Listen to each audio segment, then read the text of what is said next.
The debate over the Devonport-bound super trawler has split both the Liberal and Labor parties. The divide between Federal and State MPs comes amid growing concerns about the FV Margiris. State political reporter Brad Markham. It was the Health Minister's turn today to dismiss fears about the FV Margiris. There is a view in the community that a very large boat will open up and scoop up an entire quota in a day. Obviously that's not possible. Seafish Tasmania is to operate the 142-metre-long factory trawler out of Devonport, catching an 18,000-tonne quota of jack mackerel and redbait. It plans to start next month. If it meets the criteria of the process, then I believe it has every right to go ahead. I understand why most people feel a little challenged by it, but the reality is that the quota is the quota.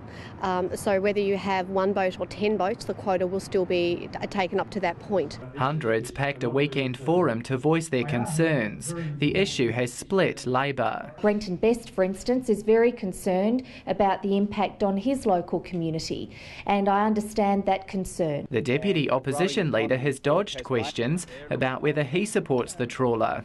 The Tasmanian Liberals have instead written to the Federal Fisheries Minister outlining community alarm over the proposal. You cannot ignore a large swell of community concern, particularly in the recreational and game fishing area, and that's why we have sought assurances. I think it's great that the state Liberals have picked up on that message and are prepared to speak out against that trawler. Their stance puts them at odds with their federal counterparts.